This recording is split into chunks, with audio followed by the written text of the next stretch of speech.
নমস্কাৰ বন্ধু বান্ধৱীসকল, যদি আপুনি বৃষ ৰাশি জাতক জাতিকা হয় তেনেহ'লে এই জুলাই মাহটো আপোনালোকৰ কাৰণে অত্যন্ত গুৰুত্বপূৰ্ণ মাহ হ'বলৈ গৈ আছে।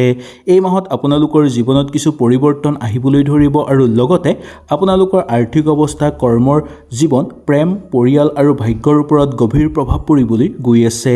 বিশেষকৈ মাহৰ মাজভাগত আপোনালোকে ডাঙৰ সুযোগ পাবলৈ সক্ষম হ'ব, কিন্তু সঠিক সময় সঠিক সিদ্ধান্ত ল'ব পাৰিলেহে সেই সুযোগ আপোনালোকে সুচাৰুভাৱে লাভ কৰিব পাৰিব।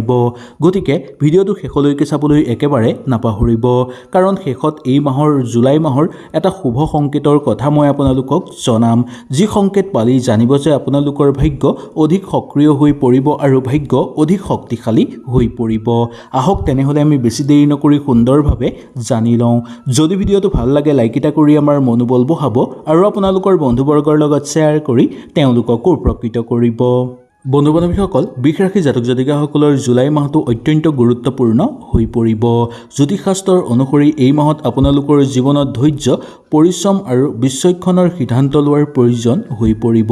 কিছুমান ক্ষেত্ৰত সাফল্যতাৰ দুৱাৰ মুকলি হৈ পৰাৰ যোগ দেখিবলৈ পাব, কিন্তু আনহাতে কিছুমান ক্ষেত্ৰত আপোনালোকে সাৱধানতা অৱলম্বন কৰাৰ প্ৰয়োজন হ'ব পাৰে। আহক তেনেহ'লে এই সম্পূৰ্ণ কথাবোৰ আজিৰ ভিডিঅ'টোৰ যোগেদি সুচাৰুভাৱে জানি লওঁ। প্ৰথমতেই জানি লওঁ আহক চাকৰি আৰু কৰ্মজীৱনৰ বিষয়ে। জুলাই মাহটো কৰ্মক্ষেত্ৰত নতুন দায়িত্ব আহিব। প্ৰথমতেই এই দায়িত্ব অলপ কঠিন লাগিব পাৰে, কিন্তু আপোনালোকৰ অভ্যাসৰ ফলত এই সকলোবোৰ আপোনালোকৰ সুচাৰু হৈ পৰিব আৰু লগতে অভিজ্ঞতাৰ ফলতো আপোনালোকে সফলতা কঢ়িয়াই আনিব পাৰিব। যিসকল লোকে বহুদিনৰ পৰা পদোন্নতিৰ আশা কৰি আছে তেওঁলোকৰ কাৰণে পদোন্নতি হোৱাৰ যোগ দেখিবলৈ পোৱা যায়। কৰ্মক্ষেত্ৰত নতুন সুযোগৰ অপেক্ষা কৰি যদি আছে আপোনালোকে, সেই অপেক্ষা আপোনালোকৰ মাহৰ দ্বিতীয় ভাগত যথেষ্ট পৰিমাণে শুভভাৱে ফলপ্ৰসূ হোৱা দেখিবলৈ পোৱা যায়। যিসকল লোকে অফিচৰ লগত কাম কৰে তেওঁলোকৰ প্ৰশংসা লাভ হোৱাৰ প্ৰবল সম্ভাৱনা আছে, কিন্তু এটা কথা মনত ৰাখিবলগীয়া যে সহকৰ্মীৰ লগত অপ্ৰয়োজনীয় তৰ্ক বিতৰ্ক নকৰিব। কেতিয়াবা আপোনাক সৰল কথাৰে ভুলাবলৈ চেষ্টা কৰিব পাৰে বা কেতিয়াবা তৰ্ক বিতৰ্কৰ মাজেৰে আপোনাক দমন কৰিবলৈ চেষ্টা কৰিব পাৰে। সেয়েহে অকণমান সাৱধানেৰে চলিবলৈ চেষ্টা কৰিব। যদি আপুনি চাকৰিৰ কথা ভাবি আছে তেন্তে এই জুলাই মাহটো কিছু ভাল সুযোগ আহিব পাৰে আপোনালোকৰ হাতলৈ। চাকৰিৰ প্ৰস্তুতি চলাই থকা লোকসকলৰ কাৰণে প্ৰস্তুতি অব্যাহত ৰখাটো অত্যন্ত গুৰুত্বপূৰ্ণ বা দৰকাৰী বুলিও ক'ব পৰা যায়। ব্যৱসায়িক বাণিজ্যৰ কাৰণে এই মাহটো আপোনালোকৰ আশাপূৰ্ণ হৈ পৰিব। বিশেষকৈ যিসকল লোকে অনলাইনত ব্যৱসায় কৰে, কৃষিৰ লগত জড়িত, খাদ্য সামগ্ৰীৰ লগত জড়িত, পোচাক বা সম্পত্তি লগত জড়িত তেওঁলোকৰ কাৰণে অত্যন্ত শুভ হ'ব।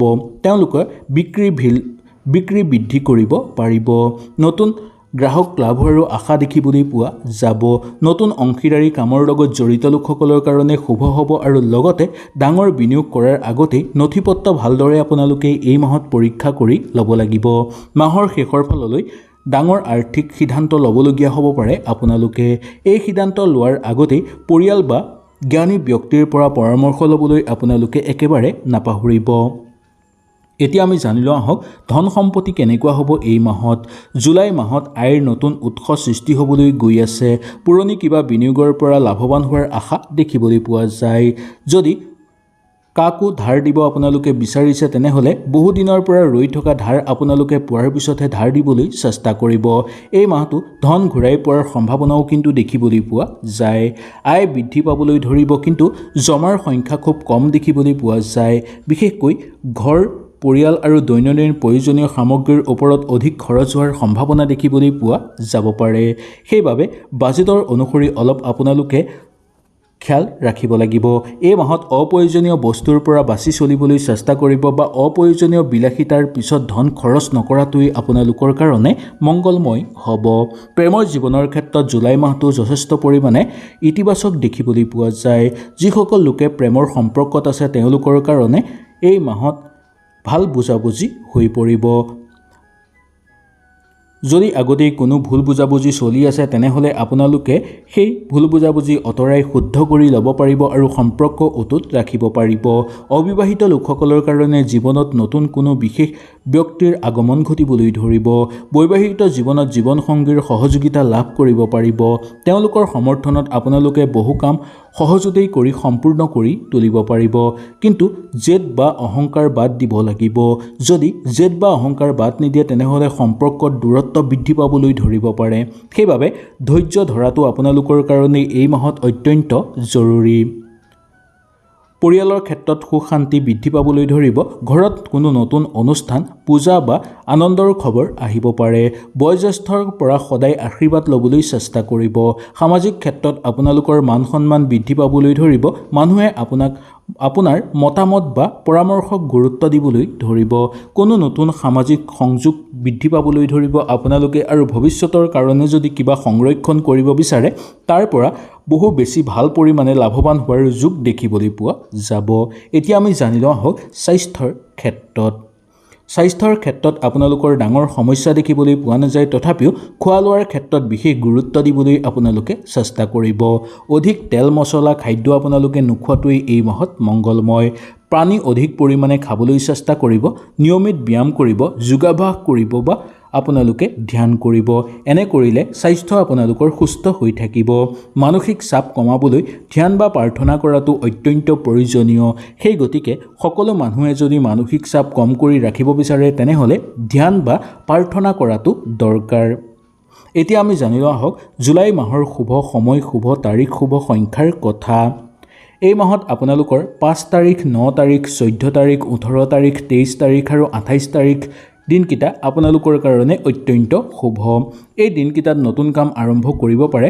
সাক্ষাৎকাৰ দিয়া বা গুৰুত্বপূৰ্ণ সিদ্ধান্ত লোৱাৰ ক্ষেত্ৰতো আপোনালোকৰ কাৰণে শুভ বুলি মনা গৈছে। সাৱধানতা ল'বলগীয়া দিনকেইটা হ'ল 11 তাৰিখ, 16 তাৰিখ আৰু 25 তাৰিখ। এই দিনকেইটাত ধন সম্পত্তিৰ বিষয়ত অধিক সাৱধানতা আপোনালোকে অৱলম্বন কৰি চলিব লাগিব। সামগ্ৰিকভাৱে ক'বলৈ হ'লে জুলাই মাহটো বৃষ ৰাশি জাতক জাতিকাসকলৰ কাৰণে পৰিশ্ৰমৰ ফল হ'ব, আৰ্থিক উন্নতি হ'ব, সম্পৰ্ক মজবুত হ'ব, সামাজিক ক্ষেত্ৰত সন্মান বৃদ্ধি পাবলৈ ধৰিব। যদি আপুনি ধৈৰ্য আৰু বিচক্ষণেৰে আগবাঢ়ে তেন্তে আপোনালোকৰ বহু সপোন পূৰ্ণ হৈ পৰাৰ যোগ দেখিবলৈ পোৱা যাব। দৈনন্দিন কৰণীয় কাম আপোনালোকে সুচাৰুভাৱে কৰি যাব। তাৰ পৰা উচিত ভাল ফলাফল লাভ কৰিবলৈ সক্ষম হোৱাৰ যোগ দেখিবলৈ পোৱা যাব। এই মাহত আপোনালোকৰ শুভ ৰং হ'ব সেউজীয়া, ঘিউ আৰু বগা। শুভ সংখ্যা হ'ব 6 আৰু 8। এই সংখ্যাকেইটা আপোনালোকৰ কাৰণে অত্যন্ত শুভ আৰু ফলদায়ক বুলি ক'ব পৰা যায়। চাকৰিয়ালসকলৰ কাৰণে মাহৰ আৰম্ভণিতেই ব্যস্ততা বৃদ্ধি পাব পাৰে। নতুন দায়িত্ব লাভ হোৱাৰ সম্ভাৱনা দেখিবলৈ পোৱা যায়। কিবা কাম নতুনকৈ আৰম্ভ কৰিব বিচাৰিলে নিঃসন্দেহে আপোনালোকে কৰিব পাৰিব। ব্যৱসায়িক বাণিজ্যৰ লগত জড়িত লোকসকলৰ কাৰণে নতুন গ্ৰাহক লাভ হ'ব বা নতুন সুযোগ আপোনালোকে ল'ব পাৰিব। অংশীদাৰী ব্যৱসায়ৰ লগত জড়িত লোকসকলৰ কাৰণে নথিপত্ৰ ভালদৰে সংগ্ৰহ কৰি ল'বলৈ চেষ্টা কৰিব। ধনৰ ক্ষেত্ৰত জুলাই মাহটো মধ্যম হ'ব যদিও শুভ দেখিবলৈ পোৱা যায়। আয় বৃদ্ধি হোৱাৰ সম্ভাৱনা আছে যদিও ব্যয় বৃদ্ধি পোৱাৰো সম্ভাৱনা আছে। অপ্ৰয়োজনীয় খৰচ বৃদ্ধি পাব পাৰে। প্ৰেমৰ সম্পৰ্কৰ ক্ষেত্ৰত আপোনালোকৰ যথেষ্ট পৰিমাণে ইতিবাচক হৈ পৰিব। বৈবাহিক জীৱনৰ ক্ষেত্ৰতো আপোনালোকৰ অনুকূল হিচাপে পাৰ হোৱা দেখিবলৈ পোৱা যাব। কৰণীয় কাম আপোনালোকে সুচাৰুভাৱে কৰি সম্পূৰ্ণ কৰিব পাৰিব।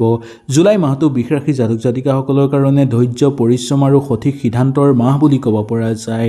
কিছুমান ক্ষেত্ৰত সফলতা লাভ হোৱাৰ প্ৰবল সম্ভাৱনা আছে।